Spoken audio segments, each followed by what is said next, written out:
शर्म करो। 7 माह हो गए हैं, तनख्वाह नहीं मिली। बाबडा वाले जो मीटर काट गए हैं, उधार पैसे लेके दिए हैं, घर में राशन नहीं है। ये जो इतने क्लर्क आपने रखे हुए हैं, इतनी इस्टेब्लिशमेंट रखी है, उनकी कोई जिम्मेदारी नहीं है। सिर्फ मेरा कसूर यह है कि मैंने मेरिट के लिए आवाज उठाई थी, सेमेस्टर एनुअल सिस्टम के मेरिट के लिए आवाज उठाई थी, जिसकी वजह से पहले मुझे 4 मेरी पोस्टिंगें चेंज कर दी गई, 4 जगह तबादला किया गया, मुझे एजुकेशन से रिजाइन देने पे मजबूर किया गया। फिर जब मैं वापस आया हूं, न मुझे वहां से तनख्वाह मिल रही है, न मुझे यहां से तनख्वाह मिल रही है। ये जितने भी आपने सेक्रेटरी लगाए हैं, नाहल लगाए हुए हैं, ये जितने भी आपके बीसीज हैं, डीसीज हैं, ईडीओज हैं, आप वजीर आला साहब आप खुद आप अपने डॉक्यूमेंट इस पॉलिसी के तहत, एजुकेटर की पॉलिसी के तहत जमा करवाएं। अगर आप प्राइमरी स्कूल टीचर भी सिलेक्ट हो जाएं, जिस मेरिट की आप बात करते हैं, पॉलिसीज की आप बात करते हैं, तो मुझे चुबुर्जी पे लटका दीजिएगा। ये आपका ढोंग है सारा मेरिट का। आप मेरे साथ मुनाजरा करें, आप अपनी टीम तश्कील दें। सो कार्ड वजीर आला साहब, आपके सेक्रेटरी की मेरे पास 15 मिनट की रिकॉर्डिंग है, जो खुद मान रहे हैं कि ये जो पॉलिसीज है ये सारी की सारी गलत है, ये सारी की सारी पॉलिसीज गलत है। उसने खुद एडमिट किया कि वो भी अप्लाई करे तो प्राइमरी स्कूल टीचर नहीं हो सकता। हर दफा आप अपने रिश्तेदारों के लिए पॉलिसी स्टेज करते हैं।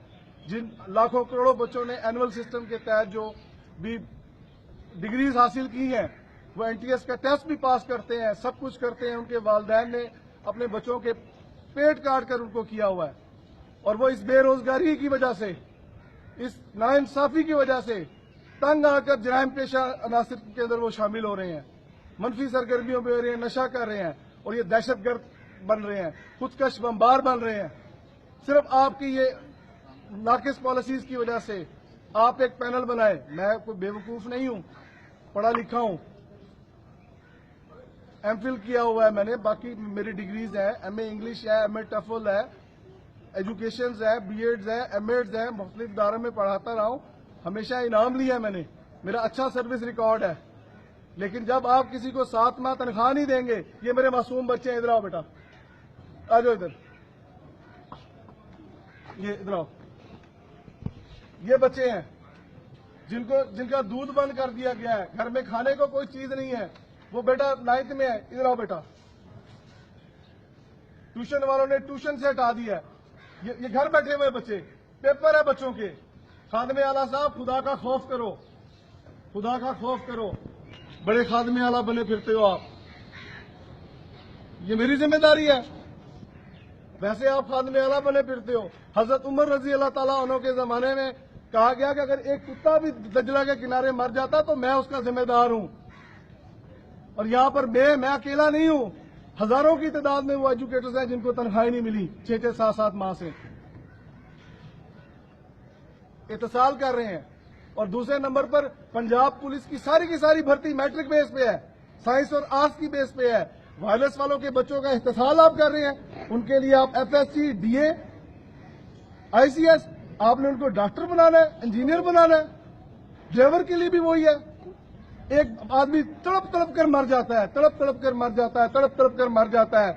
अब वो दरखास्त देता है अपने इलाज के लिए, आप उसका इलाज नहीं कराते, आपने उसका बहबूद फंड काटते हैं, पता नहीं कितने फंड काटते हैं, इन टाइम उसको पैसे नहीं मिलते। लेकिन जब वो बंदा मर जाता है, उसकी बेवा को अगले दिन आप 50,000 रुपए देने के लिए आ जाते हैं। उस मैयत की बेहुरमती करते हैं, उस बेवा की बेहुरमती करते हैं।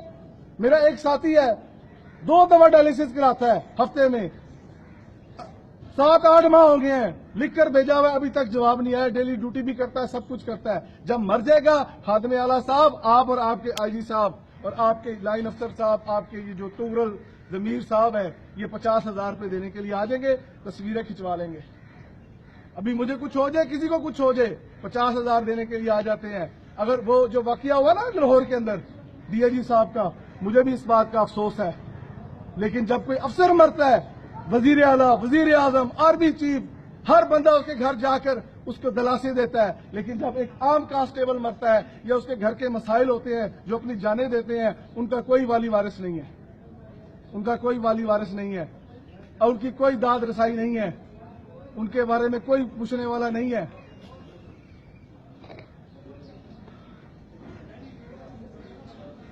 اور جو آدمی بھی حق سچ کی بات کر لے، خادم اعلیٰ صاحب، وزیر اعلیٰ پنجاب صاحب، نواز شریف صاحب، آپ اس پہ ایک الزام لگا دیتے ہیں کہ یہ پی ٹی آئی کا بندہ ہے۔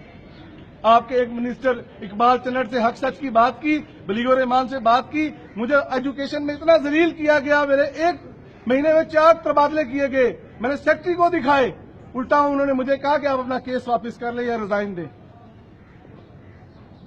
میں اکیلا سب کے لیے اگر بات کر رہا ہوں تو میں حق سچ کی بات کر رہا ہوں، آپ انکوائری بٹھائیں، اگر میں غلط ثابت ہوتا ہوں مجھے چبرجی پہ لٹکا دیں۔ آپ انصاف کریں، انصاف کریں۔ قیامت والے دن یہ پولیس ملازمین کی بیواؤں اور جو مرحومین ہیں ان کے گریبان، ان کے ہاتھ آپ کے گریبانوں پر ہوں گے۔ مشتاق سفیرہ صاحب خاص طور پہ آپ کے گریبان پر ہوں گے، جو وائرس کے ملازمین کے ساتھ آپ ناانصافی کر رہے ہیں۔ خدا کا خوف کریں آپ۔ اگر اس دنیا میں اچھا کام کر جائیں گے اللہ تعالیٰ آپ سے راضی ہو جائے گا، ورنہ آپ دیندار ہوں گے۔ آپ ملک میں دہشت گرد پیدا کر رہے ہیں، اور جتنے بھی کیسز ہیں آپ اس میں دیکھ لیں، سارے پڑھے لکھے نوجوان جو ان سے دہشت گردی میں ملوث ہیں آپ کی ان پالیسیز کی وجہ سے۔ ابھی بھی جو آپ کی ایجوکیٹرز کی بھرتی ہو رہی ہے وہاں ریکارڈ اٹھا کر دیکھ لیں کہ سالانہ امتحان کے ساتھ کیا ہوتا ہے، یا آپ اس سسٹم ہی کو بند کر دیں، اینول کے نظام کو بند کر دیں۔ آخر میں صرف میں ایک ریکویسٹ کروں گا میں آپ سے، اور میں کچھ نہیں کہتا، بس انصاف کرو۔ عدل کی جگہ پہ رب نے آپ کو بٹھایا ہے، اگر آپ انصاف نہیں کرو گے تو آپ جہاں اتنے لوگ مرتے ہیں آپ نے بھی مرنا ہے۔ اور میں اللہ کو حاضر ناظر جان کر کہتا ہوں، اگر آپ نے انصاف نہ کیا میں تو مر ہی جاؤں گا، بچے بھی میرے یتیم ہو جائیں گے۔ وزیر اعلیٰ صاحب، مشتاق سفیرہ صاحب، میں جہاں تک مجھ سے ہو سکا میں آپ تک رسائی کروں گا، میں پاگل نہیں ہوں، میں آپ کو ہٹ کروں گا صرف آپ کی ناانصافی کی وجہ سے۔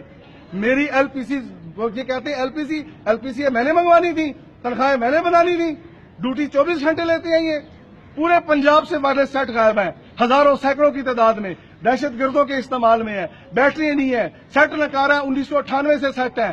آپ کہتے ہیں میٹرو پہ پیسے لگا رہے ہیں، اورینٹ ٹیبو پہ پیسے لگا رہے ہیں۔ میرا ایک آفیسر تھا، اس کو انہوں نے شوکاز دیا، اس کو اتنا ذلیل کیا، طارق عزیز جو ماڈل ٹاؤن واقعے میں قاتل ہے، اس نے، وہ بیچارہ ہسپتال میں تڑپ تڑپ کے مر گیا، کسی نے اس کی داد رسائی نہیں کی۔ پورے پنجاب میں کوئی آواز اٹھانے والا نہیں ہے۔ اور یہ جتنی بھی میں باتیں کر رہا ہوں یہ ساری پہلے میں نے تھرو پراپر چینل اپلیکیشنز دی ہیں، آفیسران کو دی ہیں، کورٹ میں گیا ہوں، ہر جگہ پہ گیا ہوں۔ ایسے نہیں میں اس حالت تک پہنچا کہ میں ڈائریکٹ بات کر رہا ہوں، ہر قسم کا میرے پاس ڈاکومنٹڈ پروف ہے، ریٹن ہر چیز ہے۔ باقی اللہ تعالیٰ آپ کو اصلاح کی توفیق دے اور محکمے پہ آپ رحم کریں، آپ کے بھی بچے ہیں، اگر آپ اچھے کام کریں گے تو ہم آپ کو سلوٹ کریں گے، ہم آپ کو آپ کے بارے میں اچھی دعائیں دیں گے۔ اگر آپ یہ جو کام کر رہے ہیں، کیونکہ آپ ملک آپ سربراہ ہیں، ہم جھولی اٹھا کر ہم آپ کو بدوائیں بھی دیں گے اور آپ کے ساتھ سب کچھ کریں گے۔